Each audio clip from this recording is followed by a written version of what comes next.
Hi friends, welcome to postal exams library.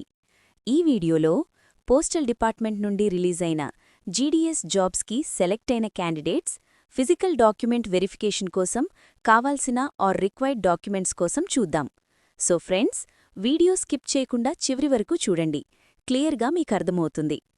ఈ వీడియోలో GDS jobs select అయిన క్యాండిడేట్స్కి డాక్యుమెంట్ వెరిఫికేషన్కి ఎన్ని రోజులు టైం ఇస్తారు, అలాగే వితిన్ ద పీరియడ్లో క్యాండిడేట్ డాక్యుమెంట్ వెరిఫికేషన్కి అటెండ్ అవ్వకపోతే ఏం జరుగుతుంది, ఫిజికల్ డాక్యుమెంట్ వెరిఫికేషన్ కోసం కావాల్సిన ఒరిజినల్ డాక్యుమెంట్స్ ఏంటి, అలాగే వాటితో పాటు ఎన్ని సెట్లు జిరాక్స్ తీసుకెళ్లాలి, డాక్యుమెంట్ వెరిఫికేషన్ సక్సెస్ అయితే నెక్స్ట్ స్టెప్ ఏంటి, అలాగే ఫెయిల్ అయితే నెక్స్ట్ స్టెప్ ఏంటి, డాక్యుమెంట్ వెరిఫికేషన్ సక్సెస్ అయిన క్యాండిడేట్ ఎన్ని రోజుల్లో జాబ్లో జాయిన్ అవ్వాలి, ఇలా ప్రతి డీటెయిల్స్ కంప్లీట్గా వీడియోలో డిస్కస్ చేద్దాం. సో ఫ్రెండ్స్, మీకు గనక మన వీడియోలు నచ్చినట్లయితే లైక్ చేయండి, అలాగే మీ ఫ్రెండ్స్కి షేర్ చేయండి. మీరు గనక మన ఛానల్ ఫస్ట్ టైం విజిట్ చేస్తే ఇలాంటి వీడియోస్ కోసం మన ఛానల్ సబ్స్క్రైబ్ చేయడం మాత్రం మర్చిపోకండి. Let's start the video. GDS జాబ్కి సెలెక్ట్ అయిన క్యాండిడేట్కి డాక్యుమెంట్ వెరిఫికేషన్ కోసం 15 డేస్ టైం ఉంటుందండి. అది కూడా రిజల్ట్స్ రిలీజ్ చేసిన డేట్ నుండి. ఈ 15 డేస్లో ఖచ్చితంగా క్యాండిడేట్ డాక్యుమెంట్ వెరిఫికేషన్ అనేది వారు సెలెక్ట్ అయిన డివిజన్ హెడ్ ఆఫీస్లో వెరిఫికేషన్ కంప్లీట్ చేసుకోవాలి. ఇన్ కేస్ ఈ 15 డేస్ టైంలో డాక్యుమెంట్ వెరిఫికేషన్ కంప్లీట్ చేసుకోకపోతే సిస్టమ్ ఆటోమేటిక్గా నాన్ టర్న్డ్ అప్ అంటే యాబ్సెంట్ అని చెప్పేసి ఆటోమేటిక్గా మార్క్ చేసుకుని ఫర్దర్ డాక్యుమెంట్ వెరిఫికేషన్ అనేది బ్లాక్ చేసి క్యాండిడేట్ యొక్క క్యాండిడేచర్ నుంచి ఆటోమేటిక్గా క్యాన్సిల్ చేస్తుంది. సో ఫ్రెండ్స్, వెరీ కేర్ఫుల్గా ఉండండి. రెగ్యులర్గా మీ మెసేజ్ చెక్ చేస్తూ ఉండండి, అలాగే మీ ఈమెయిల్ చెక్ చేస్తూ ఉండండి. ఇండియా పోస్ట్ వెబ్సైట్ విజిట్ చేస్తూ ఉండండి, ఎందుకంటే మనం సెలెక్ట్ అయి కూడా ఈ వెరిఫికేషన్ చేసుకోపోతే జాబ్ కోల్పోయే పరిస్థితి ఉంది. నెక్స్ట్, రిక్వైర్డ్ డాక్యుమెంట్స్ కోసం ఒకసారి చూద్దాం. First document SSC mark sheet or marks memo. మీ యొక్క ఎస్ఎస్సీ మార్క్ లిస్ట్ అనేది ఒరిజినల్ ఉండాలి. Second, identity proof, Aadhaar card ఉండాలి. Third one, caste certificate. మీ క్యాస్ట్ ఏదైతే ఉందో మీ క్యాస్ట్కి సంబంధించిన క్యాస్ట్ సర్టిఫికేట్ ఉంది, ఖచ్చితంగా ఉండాలి. Fourth one, PWD certificate. ఎవరైతే ఫిజికల్ హ్యాండిక్యాప్డ్ క్యాండిడేట్స్ ఉన్నారో వాళ్లు పీడబ్ల్యూడీ సర్టిఫికేట్ ఖచ్చితంగా సబ్మిట్ చేయాలి. Fifth one, EWS certificate.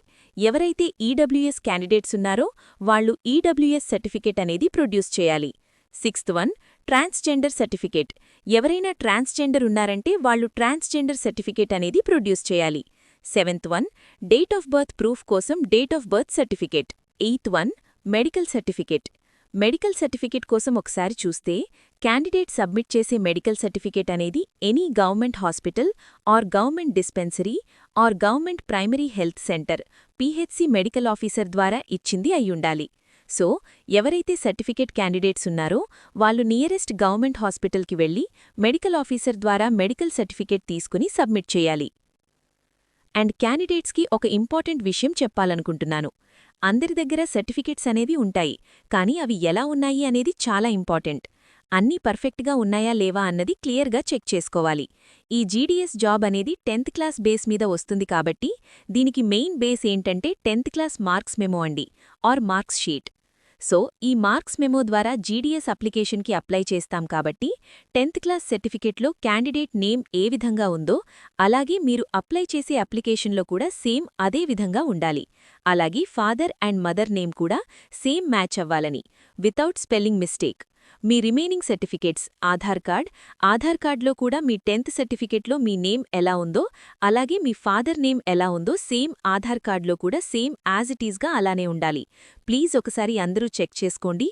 అలా లేదు అనుకుంటే వెంటనే మీ 10th క్లాస్ సర్టిఫికేట్ ఇష్యూ చేసి మీ నియరెస్ట్ ఆధార్ సెంటర్లో మీ ఆధార్ కార్డు మార్చుకోండి. Next, caste certificate. Caste certificate కూడా యాజ్ ఇట్ ఈజ్ మీ 10thలో నేమ్ అండ్ మీ ఫాదర్ మ్యాచ్ ఇవ్వాలి. ఎంఆర్ఓ ఆఫీస్ నుండి ఇష్యూ చేసే సర్టిఫికేట్లో చిన్న మిస్టేక్స్ అని ఉంటాయి, ఒకసారి కేర్ఫుల్గా అబ్జర్వ్ చేయండి. అన్నీ పర్ఫెక్ట్గా ఉన్నాయా లేవా అని, లేదంటే వెంటనే మార్చుకోండి. క్యాస్ట్ సర్టిఫికేట్ విషయంలో ఒక ఇంపార్టెంట్ పాయింట్ చెప్పాలనుకుంటున్నాను. మనకి ఎంఆర్ఓ ఆఫీస్ ఇష్యూ చేసే క్యాస్ట్కి సంబంధించి 2 టైప్స్ ఆఫ్ సర్టిఫికేట్స్ ఉంటాయండి.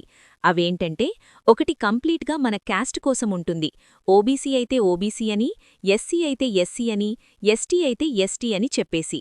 సెకండ్ వన్ వచ్చి అందులో 3 కేటగిరీ ఇంక్లూడ్ అయ్యుంటాయి. అవేంటంటే కమ్యూనిటీ, నేటివిటీ అంటే డేట్ ఆఫ్ బర్త్ ఇలా 2 టైప్స్ సర్టిఫికెట్స్ ఎంఆర్ఓ ఇష్యూ చేస్తాయి.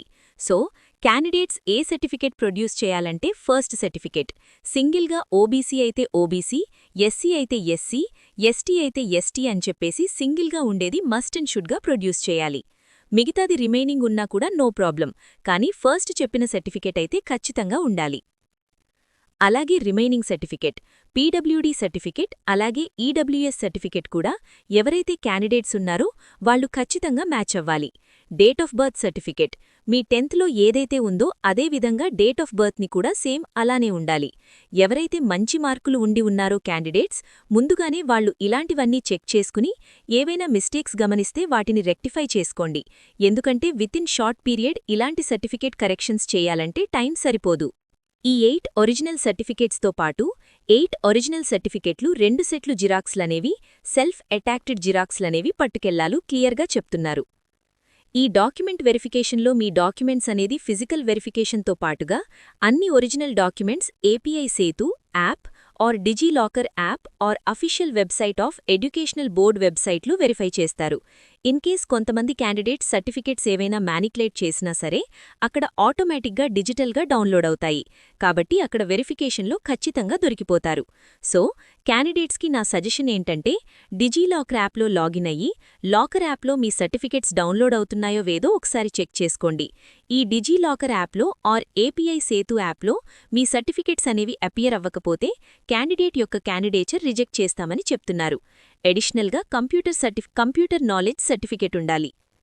ఈ డాక్యుమెంట్ వెరిఫికేషన్లో మీ సర్టిఫికెట్స్ అన్నీ పర్ఫెక్ట్గా మ్యాచ్ అయ్యి డాక్యుమెంట్ వెరిఫికేషన్ సక్సెస్ఫుల్గా కంప్లీట్ అవుతుందో వాళ్లకి system generated provisional engagement letter అనేది మీకు ఇష్యూ చేస్తారు. ఆ ప్రొవిజనల్ ఎంగేజ్మెంట్ లెటర్ అనేది మీకిచ్చారంటే మీకు 99.99% మీకు జాబ్ వచ్చినట్టే. ఎంగేజ్మెంట్ లెటర్ ఇచ్చిన తర్వాత ఎన్ని రోజుల్లోపు జాబ్లో జాయిన్ అవ్వాలి? ఈ 30 డేస్లో మనకి బేసిక్ ట్రైనింగ్ 3 డేస్ అనేది ఉంటుంది. ఇంక్లూడింగ్ ఈ 30 డేస్లో బేసిక్ ట్రైనింగ్ కంప్లీట్ చేసుకుని రిమైనింగ్ ఫార్మాలిటీస్ ఏవైతే ఉన్నాయో అన్నీ కంప్లీట్ చేసుకుని జాబ్లో జాయిన్ అయితే మీకు 100% జీడీఎస్ జాబ్ వచ్చినట్టే. సో ఇందాక ఎందుకు 99.99% అన్నానో ఈ రిమైనింగ్ పార్ట్ అనేది ఏదైతే ఉందో అది కూడా కంప్లీట్ చేస్తే 100% మీకు జాబ్ వచ్చినట్టు. ఎవరైతే సర్టిఫికేట్ వెరిఫికేషన్ కంప్లీట్ చేసి ఈ రిమైనింగ్ 30 డేస్లో 3 డేస్ బేసిక్ ట్రైనింగ్ అటెండ్ అవ్వకుండా అలాగే రిమైనింగ్ ఫార్మాలిటీస్ కంప్లీట్ చేయకుండా ఉంటారో వాళ్ల క్యాండిడేచర్ క్యాన్సిల్ చేయబడుతుంది. ఆ పోస్ట్ ఎవరైతే నెక్స్ట్ క్యాండిడేట్ ఉన్నారో వాళ్లకిస్తారు. ఈ మొత్తం కంప్లీట్ ప్రాసెస్ డాక్యుమెంట్ వెరిఫికేషన్ అలాగే basic training remaining formalities complete చేసిన తర్వాత final GDS job engagement letter ఇస్తారు. ఇది కంప్లీట్గా జీడీఎస్ డాక్యుమెంట్ వెరిఫికేషన్ సంబంధించిన డీటెయిల్స్. ఇంకా ఏవైనా డౌట్స్ ఉంటే కామెంట్ సెక్షన్ కామెంట్ చేయండి, ఖచ్చితంగా నేను రిప్లై ఇస్తాను. సో ఫ్రెండ్స్, మీకు గనక మన వీడియోలు నచ్చినట్లయితే లైక్ చేయండి, అలాగే మీ ఫ్రెండ్స్కి షేర్ చేయండి. మీరు గనక మన ఛానల్ ఫస్ట్ టైం విజిట్ చేస్తే ఇలాంటి వీడియోస్ కోసం మన ఛానల్ సబ్స్క్రైబ్ చేయడం మాత్రం మర్చిపోకండి. Thank you friends, thank you for watching.